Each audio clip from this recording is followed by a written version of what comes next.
So yeah, let's talk about where this story goes. So in our last episode, we talked about Silva's very elaborate plan and leveraging the complexities of the system and manipulating people into doing the things that he wanted and setting himself up into the situation that he wanted, which was to get very close to M so he could exact his painful revenge, right? So he does all of these things, and the one thing that prevents him from fully succeeding is that he sort of assumes that everybody else is a pawn of the system and that they're going to behave in a predictable way.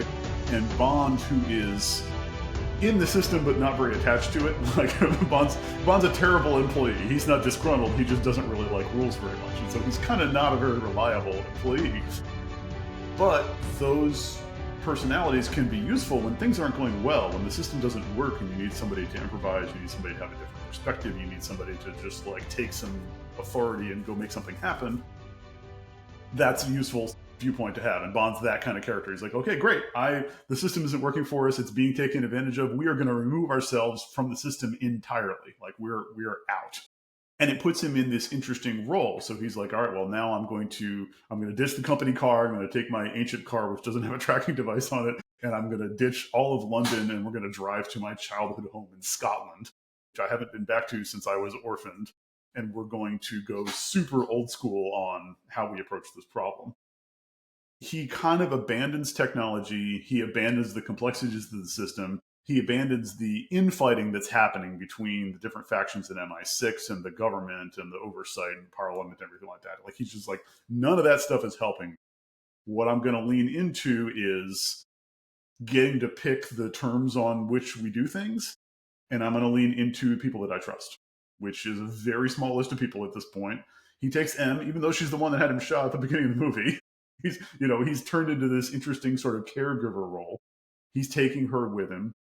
And then they meet up with this gamekeeper, Kincaid, that's still at his estate. He presumably hasn't seen for 25 years, but they have a warm, trusting relationship. And so we have a very small cadre of, he's got people that he trusts in an environment that he's selected that's completely devoid of any of the complex systems that he thinks can be taken advantage of. And that's his choice of how to sort of step away from this risk. And I think the interesting part that we're going to pull apart here is not only does he flip the script, he goes back and he, as we normally see with these heroes, he takes and inverts what the villain is doing against them. As we talked about last episode, what is Silva good at? Silva was good at taking that complex system and creating a pull mechanism out of it to accomplish his simple goal. And now Bond does him one better. He completely breaks the system entirely. He doesn't just create a pull by leveraging the existing system. Like you said, Bond is the breaker of the system. He's the one who sees the mission way above the process. He's like, hey, I will much sooner just completely violate the process if it's going to help us to achieve our end goal. I don't really care. And the way that he does that is it connects the organization's goals and the organization's current state with his personal goals and current state.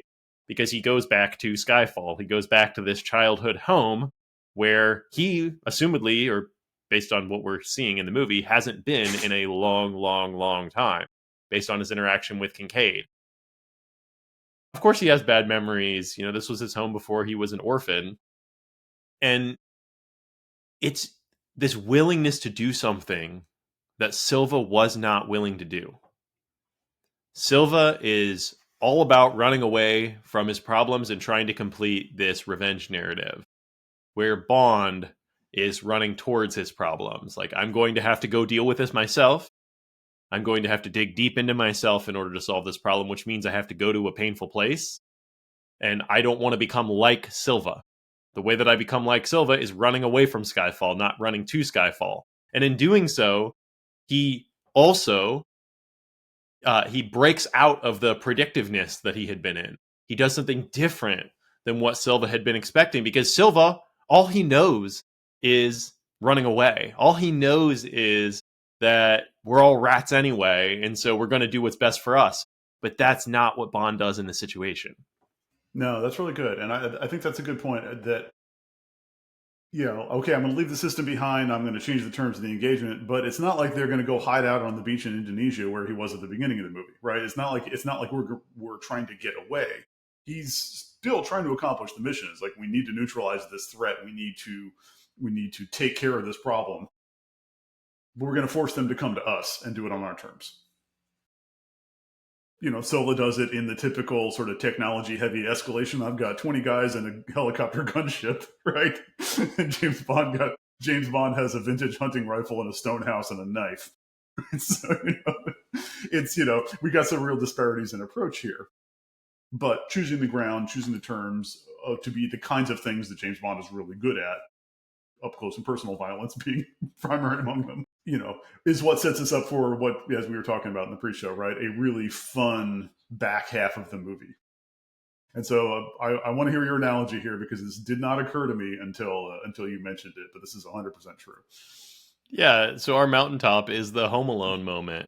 We get this. There's no way, if you're directing or you're writing this, that you're not considering that this is going to be, to the audience, a bit like Home Alone, where they get in and they have this old house, and all they've got is the stuff that's lying around, and they've got these people who are, nefarious and more competent potentially than they are coming to get them, but they're just going to be witty, and they're going to leverage the fact that they have the higher ground, basically, and that they're on their home turf, and they can use that to stay one step ahead, at least for a little while. And it's amazing, because the first thing that you get, it's so Home Alone-y. You get they pull up and they're like slowly approaching to figure out what happens. And then you get the machine guns in the front of the car that go off, and it's a diversion. And then, Bond's even in the car, and they get distracted from that. So he's able to get up behind him and stuff. It's just brilliant.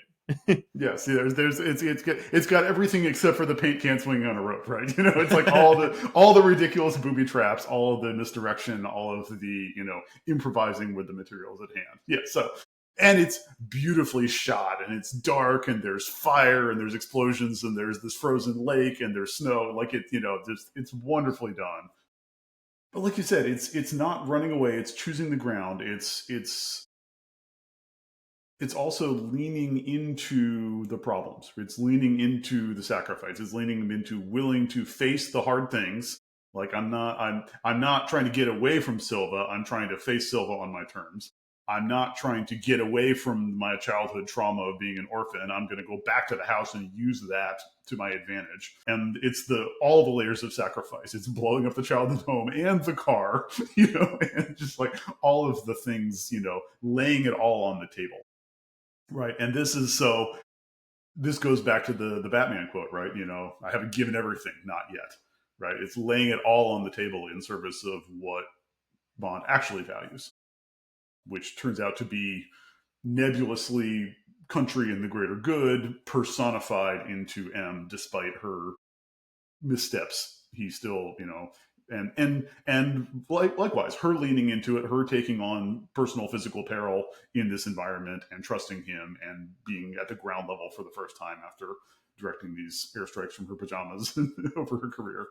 Right, we get the two of them coming together to try to face this challenge. And we get this cool part where we see, up until this point, they've over and over been thwarted by Silva. It's like what they're trying isn't working. And I think there's times in our lives when we can feel like that, either in your business or in your personal life or whatever. It's like, whatever I'm doing, it's not working. It just, I keep trying, I'm putting forth effort, but it's not resulting in the type of outcomes that I think it should be resulting in. And so they changed the game up entirely, like we talked about. And what he has to do, though, is he has to go into the pain. He has to go into this house. He has to see Silva, right? He faces his alter image, basically, in Silva at this ground zero of his origin story.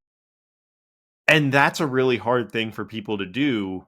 When I ask most people, tell me one or two, this is one of the first questions I ask somebody if I'm having a deep conversation, if it's like an initial mentoring conversation or whatever, is tell me one or two transformational moments in your life where everything changed. And these are this is one of those moments for Bond when he realizes that he has to go back and face. He can't just always be this, stone-faced, hard, old school dude. Otherwise, A, they might not be able to accomplish the mission, which is what's most important to him, but B, who is he going to become if he just keeps going down that path? And it's going back into the pain that allows him to, I think, Brian, open up that softness that you were talking about. It's a nuance, right? But he's not defined by his suffering the way Silva is. He defines himself by his ability to endure the suffering because he's got some greater purpose in mind, right? And that's it. They're very related ideas, but they have very different outcomes, as we talked about at the top of this episode, right? The result in your character, the result in your relationship with other people, the result in what Silva tries to accomplish with his life is he can't imagine anything past revenge. Like literally, he's ready to die when he's ready to get his revenge because he's just like, okay, that's it. That's all I had was just hurting the people that hurt me. Whereas Bond can't imagine leaving before the job's done. He can't imagine, he can't imagine not facing the pain if that's what it's going to take. Right. And so even the little story that Kincaid tells about him, hiding in the cellar when he found out that his parents died, and then when he came out 2 days later, he wasn't a child anymore. Like he has decided consistently all along not to be defined by that pain, like to have that be, it informs him, that's his experiences are part of his character, but he's making choices about who he's going to be. Right. And so again, Silva believes that experience is destiny. Right. And Bond is cultivating his own character in his own way, but he latched on to a mentor that he believed in and still does.